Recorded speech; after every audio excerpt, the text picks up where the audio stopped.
Hello, the name is Daman Dev Sood, your host for my weekly show, My Top Tips, every Wednesday, 9:30 a.m.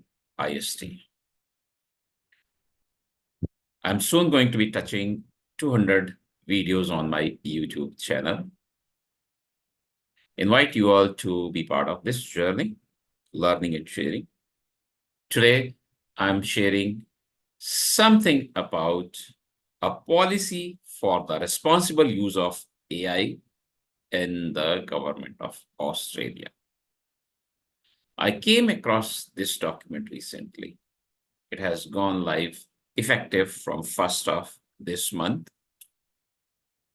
Whenever I come across any such documents, policies, procedures, guidelines, I pick up those because my knowledge goes up. And then I share and I talk about those based on my understanding of that document, policy, procedure, guideline, etc. So that you all, my professional context, also learn. And at the same time, something like this, a policy by the government of Australia. If any other governments are watching me live or are listening later on, they may also do this according to me. This is a very good step by one government. Other governments should also learn. This is how the document looks like. And as I said, effective 1st of this month.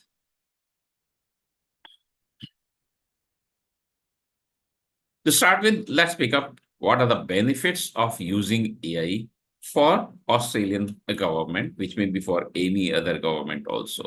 Efficient and accurate agency operations, better data analysis, evidence-based decisions, improved service delivery for Australians, and better engagement with the public. I believe these are prime objectives for any government. So any government could pick up this policy and adapt in their own way. This also is a great example of risk management. The government of Australia says our current regulatory system is not fit to respond to AI's distinct risks. The first point in risk management is admittance. That itself is a great job. If we do not admit having a risk, we will not be able to manage it. So I like that very much. They also say public trust in AI and government's use of it is low. Once again, great example, admittance. The public expects government to be an exemplar of safe and responsible adoption and use of AI technologies. The aim of the policy is written like this: to ensure that government plays a leadership role in embracing AI for the benefit of Australians while ensuring its safe, ethical, and responsible use in line with community expectations. So whatever community was saying, citizens were saying, the government attempts to fulfill that. Quickly, the definition of artificial intelligence, which is by the Organization for Economic Cooperation and Development, OECD. It says an AI system is a machine-based system that, for explicit or implicit objectives, infers from the input it receives how to generate outputs such as predictions, content, recommendations, or decisions that can influence physical or virtual environments. Different AI systems vary in their levels of autonomy and adaptiveness after deployment.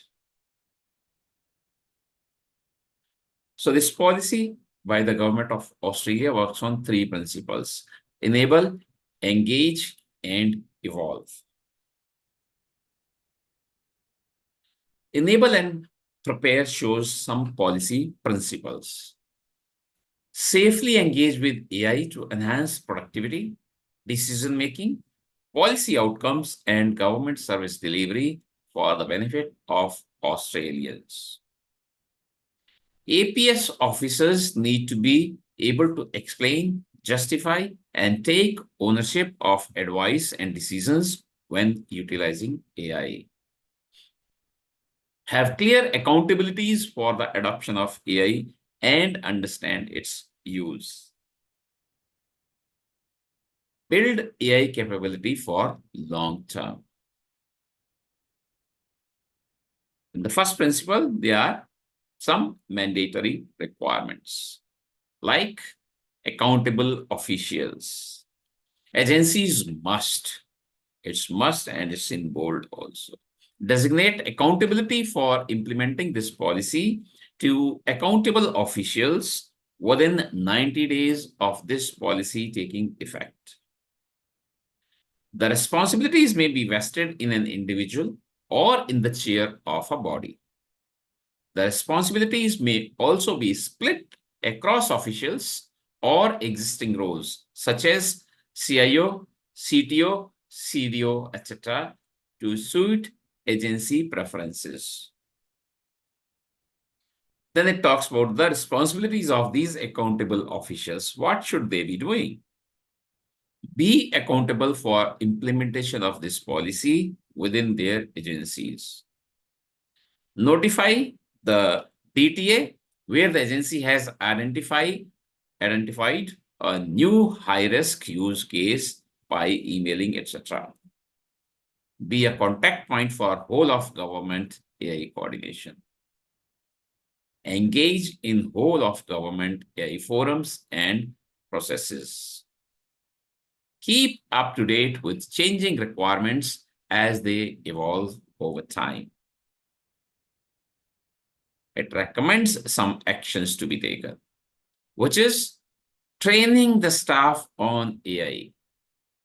It appears to be a well-thought policy. Well, the government is encouraging use of AI. It admits, understands that without training their staff appropriately on this, will not make it successful. It is strongly recommended that agencies implement AI fundamentals training for all staff, aligned to the approach under the policy guidance within 6 months of this policy taking effect. Additional training for staff in consideration of their roles and responsibilities, such as those responsible for the procurement, development, training, and deployment of AI systems. The second principle was engage. So it says engage responsibly. And the principles within this are Australians are protected from harm.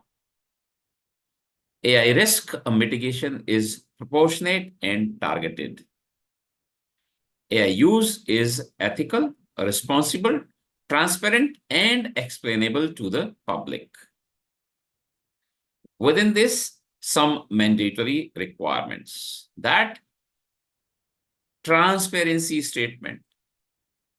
Agencies must make publicly available a statement outlining their approach to AI adoption and use within 6 months of this policy taking effect as directed by the DTA.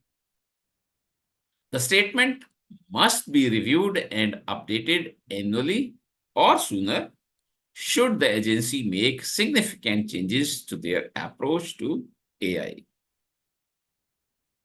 This statement must provide the public with relevant information about the agency's use of AI, including information on compliance with this policy, measures to monitor effectiveness of deployed AI systems, and efforts to protect the public against negative impacts.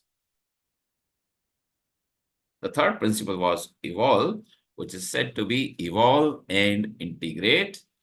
And the principles within that say flexibility and adaptability to accommodate technological advances. It's admitted that technology is improving at a very fast pace, especially the AI technology. So we need to keep up to date. Ongoing review and evaluation of AI uses and the policy ecosystem. Feedback mechanisms embedded throughout government. The policy also suggests risk assessment and the grid likelihood from rare, unlikely, possible, likely to almost certain, and consequence or impact from insignificant, minor, moderate, major, and severe. It's very clear that high will be the focus area immediately, while medium may be left out, low is acceptable, easily understood that way. While closing today's talk, I would also like to talk about the possible risks which have already been admitted in the policy itself. So that's why I'm once again saying this is a very good policy to learn from. Negatively affects public accessibility or inclusivity of government services. Unfairly discriminates against individuals or communities. It is understood that AI may be discriminatory at times. So that's a risk admitted so that there is a mitigation plan appropriately. Perpetuates stereotypes or demeaning representations of individuals or communities. Causes harm to individuals, communities, businesses, or the environment. Results in privacy concerns due to the sensitivity of the data being manipulated, passed, or transformed by the system. Few more risks identified by the government of Australia in this policy. Results in security concerns due to the sensitivity or classification of the data being manipulated, passed, or transformed by the system. Results in security concerns due to the implementation, sourcing, or characteristics of the system. Influences decision-making that affects individuals, communities, businesses, or the environment. Poses a reputational risk or undermines public confidence in government. Results in intellectual property concerns due to the system manipulating, transforming, or reproducing material for which a third party owns copyright. I will be in London on 30th and 31st of October this year, speaking at the BCI World Hybrid Conference. Full 40-minute session, I will be talking about third-party risk management. Beyond contracts, safeguarding supply chain resilience through strategic TPRM. And I will also be in a panel discussion, Supply Chain 2025, Lessons from Past Disruptions and Future Outlooks on Logistics, Regulations, and Procurement Strategies. My focus in the panel will be about regulations in this space, TPRM, third-party risk management. My 10th book, My Experiments with Third-Party Risk Management, will be launched from that platform on that day. Personally signed copies will be available. I look forward to seeing you all there. If you have any questions about this session, this policy on AI use by the Australia government or government of Australia, or anything about resilience at all as a whole, please feel free to write to me and I will be happy to respond. This is your host, Daman Dev Sood, logging off from my weekly show, My Top Tips, every Wednesday, 9:30 a.m. IST. I look forward to seeing you all